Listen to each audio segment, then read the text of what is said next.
Here's eye sparkled. At first glance, the color seemed pale brown, but the more you looked, the more it caught shades of purple. Hold on, you'd seen those items before. You could only stare in silence, racking your brain for where the strike of deja vu was coming from. When had you looked deeply into those irises? And then it came right out. Did you ever paint faces at the boardwalk? Hello everybody and welcome back to the channel, or welcome to the channel if you're new here. My name is Death by Pony and today we're hopping right back in to our life. So without further ado, let's go. Hello, Editing Ash here. So it's actually been quite a few months since I recorded the original footage, but I'm missing a whole chunk that was in the middle of everything, so it was like, great, I have to go back and record. So I'm gonna go in, record it for you, but that's why hair different color completely, by the way, and different outfit. So let's go in. Alright, and in we go. Each of their neat little rose was delightfully delicate. If the taste matched the presentation, they must be incredible. Warm air perfumed with spices like cinnamon and nutmeg surrounded you completely. Whatever teenage Baxter's sharp monochrome style was supposed to be, this store was the opposite of that. The sound of the bell summoned someone from the back. Clad in simple apron with far from basic face makeup and a stylish updo, the employee smiled brightly. At the risk of being presumptuous, you'd guess that was Xavier, and their whole look was made to fit the overall aesthetic. Even with flowers in their hair, looked as if they were plucked right off a wedding cake. Always a pleasure. Baxter, welcome. Always a pleasure. Is this a new client? Not quite, but I do have a job for you. This is James, a friend of my latest couple. He is here to assist with the preparations of the event. Well, The Lovebirds are busy with tasks of equal importance, you see. It was almost astonishing how much more naturally he spoke when it was anyone other than you. Though it being about work also might have helped, Baxter was back in his element. James, this is Xavier. They are the head baker and cake artist for this fine establishment. Thanks for coming, and it's good to meet you. Xavier's eyes sparkled. At first glance, the color seemed pale brown, but the more you looked, the more it caught shades of purple. Hold on, you'd seen those items before. You could only stare in silence, racking your brain for where the strike of deja vu was coming from. When had you looked deeply into those irises? And then it came right out. Did you ever paint faces at the boardwalk? what? For a minute, Baxter might have believed you'd lost your mind. Meanwhile, Xavier was in fear of you being a mind reader. I did. That was my first real job. I've always been an artist. Their laugh was as musical as the bell on their door. Oh, Wait, does that mean we've been closely acquainted before? You put a skull on my cheek. Good choice.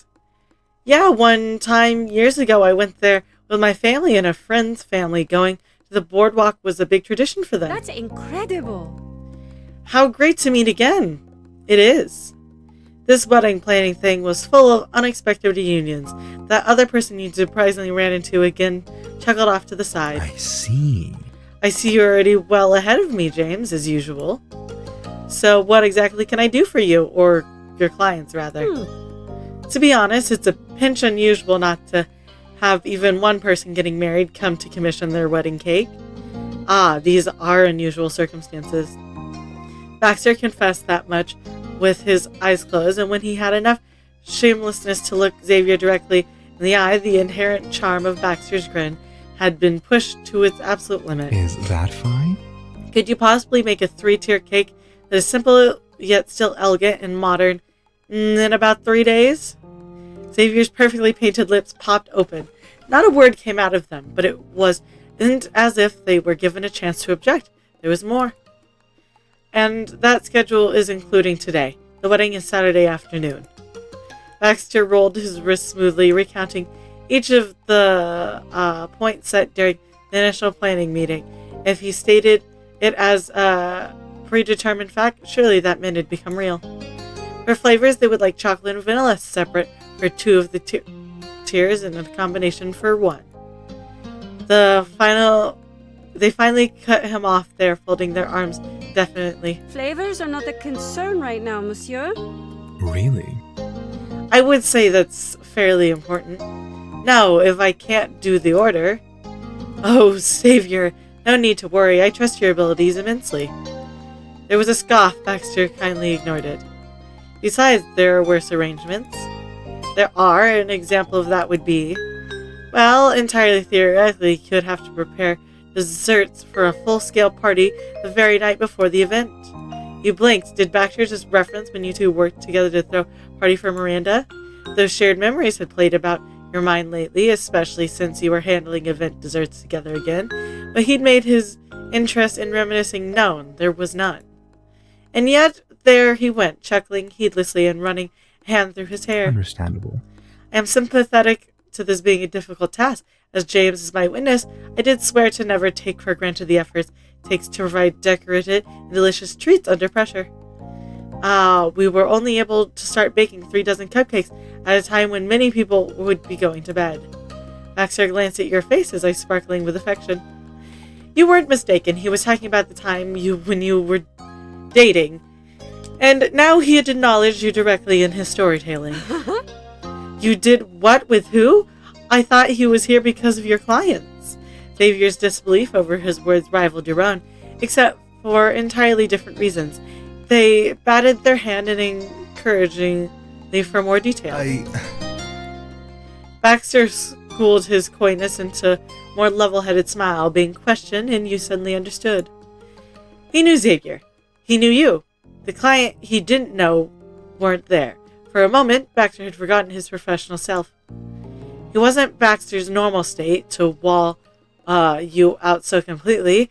That was a concentrated effort, one that went against his real preference. His first instinct was to still be amicable towards you. Dax and I have quite a story. It's true. We were up in the deads of night frosting cupcakes. The cupcakes were only half of it. Did you know he drank underage?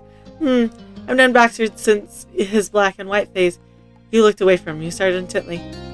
We're up to the dead of night frosting those cupcakes. Xavier's eyes widened, and so did their smile. Can you elaborate on this story? But that tangent was stopped shortly with a demur ahem. Let's not get too distracted. With 3 days is more than a single night. It is a tight deadline regardless. It would be rude to take any more of your time than necessary. Baxter spoke while continuously ignoring the fact that Xavier did not accept the commission being foisted onto them. Truly, nothing rude was allowed. As the only person in the room who might be able to understand the nonsense of what they were going through, Xavier frowned at you. You had no explanation to give for Baxter. Sighing, Xavier pressed their palms into their lower back, already feeling phantom strains from this job. I'll do it for you. That sounded about right. If a half-random pair of people had rolled and began making similar absurd demands, you couldn't imagine Xavier would have humored it. Still, a victory was a victory. Mr. Planner managed to pull it off, somehow. Thank you. Thank you. Thank you so much. You're a lifesaver. Baxter retrieved his notebook from his jacket, not hesitating a second. Xavier matched the movement. They had a notepad with order sheets. The wedding industry collaborators began the process of putting in cake orders. All the prior decisions were recounted, and Baxter described the pair in question as best as possible. You had a few points of your own to contribute from being more familiar with Jude and Scott. It was made extra clear that Scott did not want a cake designed laced and frilled out like 18th century underwear. Xavier had a handful of follow-up questions, but it was nothing that required calling the couple. And then the baker slipped the form into the pocket of their apron. Amazingly, your work there was done. Having a professional do the dessert really was a breeze. Good deal. Thanks for stopping in at Zach's. I'd better get started. They offered a grin as sweet as any slice of cake. Let's see each other again soon, okay? Not as customers, though. That would be nice, too, but also hang out after this. Shared nightmares all over. Baxter immediately came in with another throat clear, much harder than before. First off, you shouldn't call that Adam's wedding a nightmare, even if The circumstances aren't ideal. They have done what they could. The second, you were right the first time. James is a friend of the couple I'm working with. We don't hang out together. Xavier's face went blank, and they paired it with an ever so slight tilt of the head. I'm not sure why you're saying that, but we've all got work to do. You two can explain it next time. I can wait. You wondered if Baxter would remember about 5 minutes ago when each one of Xavier's objections went through one of his ears and out the other, and if his own medicine tasted bad. He bristled. That simply wouldn't do. With firm insistence, he exaggerated enunciation. Baxter repeated his standpoint. Regrettably, there won't be a next time three of us come together like this. Once the wedding has concluded, James will have no reason to interact further. Yeah, it's totally professional arrangement, you tease. You said we wouldn't see each other anywhere last time, and here I am. No, Xavier has a point. We should do that. You didn't know what to say to either of them? You frowned at Baxter. We press. Your bluntness had Xavier cackling. They had no idea what the full context was, but implications was apparent. Blanks could be easily surmised. Baxter shot daggers at you without ever dropping his sparkling customer service smile. That only made it more intimidating. How wonderful. Oh, wonderful. Clearly the two of you will be marvelous friends. And that doesn't extend to you? Exactly. Now, thank you very much for accepting this rush order, Xavier. You are such a help. We need to be going. In the most roundabout way possible, he was kindly requesting Xavier get off his back already. Then he turned back directly to them and strode out the door without another word. Xavier watched his dramatic exit with their hands stuffed into big apron pockets. Unexpected seriousness colored their normal bright features. For as playful as Xavier was, they were concerned about their acquaintance, work friend, normal friend. You didn't know where they stood with him. Xavier themselves likely didn't have a clear answer. Baxter was opaque that way. Phew. Good luck with all of this. Thanks, I'll need it. You gave your goodbyes, not knowing if it'd be for the last time or not, and headed after Baxter. Baxter was waiting for you by the car. He climbed inside as you approached. Before you were close enough to try speaking, you joined him inside. It was tense. Against all odds, being alone in the small space with Baxter had managed to become an even more awkward situation. Seated and buckled, you waited for what he'd do. Baxter asked a simple question. Could you enter the address of where you're staying? I can drive you there. That was straightforward enough. You punched it in. Thank you. It went quiet again until he was on the road, past the bakery and out of the most traffic-heavy part of the city. Well. Jude and Scott should be pleased to hear they will have a lovely wedding cake. You assumed it would go that way. Of course, Baxter would dance right around what happened without acknowledgement. You didn't let it go. You were gonna have to make him talk about it then. We're gonna make him talk. Baxter, I want to talk to you. Baxter flexed his knuckles, and the perfect smile on his face twitched. You headed off his rejection before he could give it. I know you're here right now because of a client, but you can't be working all the time. You have to be done for the day. I have other work. Baxter was quick with that retort, prepared from the last time you headed him off. Then you should take a break. I'm not going to let this go. He sighed in a dramatic fashion that was entirely opposed to the forced cordiality from seconds before. There's no way. Let us rock, paper, scissors to decide. What? Before you could doubt the logic of playing hand-signaling a game while driving or questioning the maturity levels of the highly professional planner next to you, he'd already made his move. It's going to be rock. I only choose rock. And you? Paper? At a complete loss, you held out your hand like you wanted him to shake it. He didn't take your paper hand, and he didn't make a fist rock either, but he did accept your answer. You went. Is that fine? Would you mind if I pulled over for this break? No, that'd be perfect. Then we'll talk. Baxter shut the GPS off. You no longer knew where you were headed anymore, but he took some exits and got to the place to park. It was mutually decided not to talk inside the car. It was too suffocating that both of you wordlessly opened the doors. Outside was the same waterfront path where you'd saw fireworks together. That was how he'd found a place to park right away. You already knew the area. You could picture it with clarity. Baxter was by your side, so much younger, so much closer to you, under the night sky, and in a flash of light. You'd been happy. You were certain he was happy then too. But that moment was over. Reality of the new present was stark under the unforgiving summer sun. Baxter was walking away from you and pointedly placed distance between you and him. He only faced you directly when he was out of arm's reach. Ah, James, what a stunning coincidence stumbling into you right here, right when I happen to be taking a bit of time off work. You'd finally gotten him talking, and it was pure sarcasm. How are you doing this fine afternoon, I'm totally fine. There's nothing wrong with me. I want to know what's going on with you. I thought you left because the summer was over, and it would have been hard to keep in touch while you were in college or something. That was all. I didn't feel like we were ending things on a bad note. Things were okay between us, right? Why are you so uncomfortable being around me? I just can't understand what I did or am doing. I'm sorry, James. He broke eye contact. It was his only escape since you hadn't let him run away for real again. I'm not any less immature than I was 5 years ago, it seems. I've been incredibly rude to you, and that's inexcusable. You're not unwelcome near me, of course not. However, I'm here to plan Jude and Scott's wedding. My priority is that only, and I don't want to get caught up in anything else. There's no need to reminisce, and I hope not. That's not insulting. It's honestly not meant to be a strike against your character. You need to understand. You are a lovely person and have many wonderful friends. You don't need me to be an active part of your life. It's best if you ignore me entirely or view me as any other stranger. I get it, but I want to be friends. It's not me, it's you, huh? Why, though, I understand. You simply stared silently. But I want to be friends. I'm sorry, James, I don't have anything more to offer.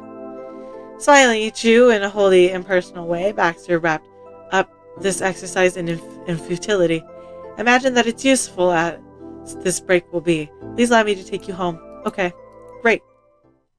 So you returned to the car and the drive resumed. Baxter said nothing else, not that you expected him to. You pushed past more mere pleasantries with him and seen results.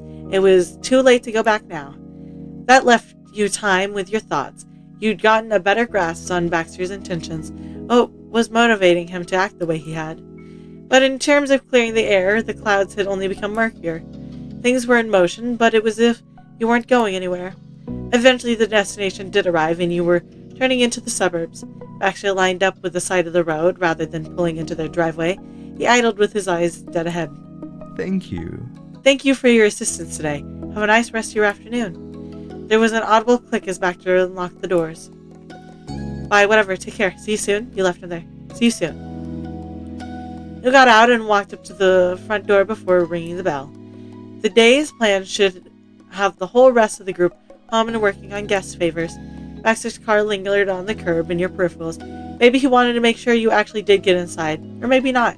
You could never guess with him. You started from the door being open. Hey, James, you made it back in one piece. You were already smiling from being back. Hi, Scott. While frowning, your host inside, you stole a glance behind you. The road was clear. Budding HQ was at full capacity in the living room. The supply count had doubled, no, tripled since yesterday. And most of it was candy. Presumably, they'd gone down the treat aisle in the local grocery store and gotten a bag of every single one. The only living human you could see sitting in the pile of good was Jude. He lifted his hand in greeting. hey. Hi, James. Thanks. You're just in time. We're making lunch.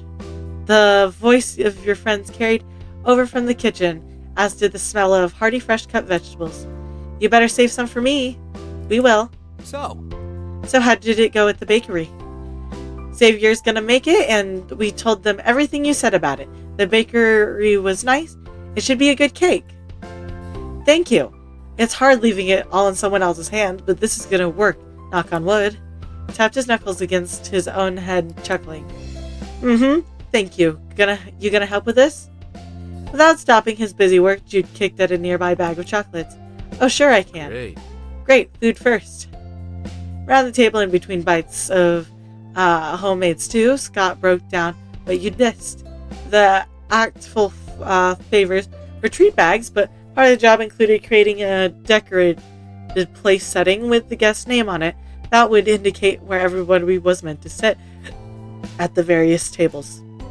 Technically, the attendees could take the fancy display with their name, but the couple was under no illusion that anyone would actually want to. It was purely for presentation. Basically, the steps consisted of writing the name down in your best handwriting, applying decals, the basic name template, and filling a bag of candy with what the person might like. When the meal was done, the full force of this party planning committee came together to tackle the trial of guest favors. No one would stop until it was done. A good chunk of the list had been checked off while you were away, and it was simply work, just time-consuming. Luckily, there were plenty of people to do it. Many hands make light work, as somebody once said. Wait, that was Baxter who said it. You're almost certain. That sounded like a phrase he'd use. While you were there, Jude mentioned twice how you could throw some of every type of candy into each bag and call it a day without the fuss. You had to imagine neither were the first instances of that objection coming up. But each time Scott remained adamant that they should personalize the selection. If someone was coming to their wedding, they were important enough to have a treat to their tastes. You very deliberately, Cove's candy bag had been left empty until you'd gotten back. You were assigned to do that one yourself. It was as easily as taking candy from a baby in order to give the sweets to Cove instead. In the evening, the wedding group chat popped up with a new text, another entirely casual, seemingly normal update from Baxter Ward.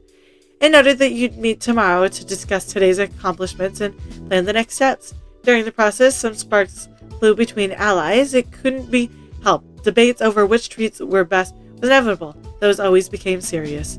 Overall, though, you were a unified force. And then as night fell, your team's effort brought about the competition of the collection. One side of the room was stacked in stylish table settings, and each with a thoughtful, compiled bag of candy sitting on top. The other end was enough garbage to fill up a dump truck. That's where I'll stop. I hope you enjoyed today's video, and if you did, remember to hit like. That way I know you're enjoying the content I'm making. Remember to subscribe. That way YouTube brings you back here to see what happens next, and I won't take up any more of your time. I hope you have a good day. I'll see y'all next time. Goodbye.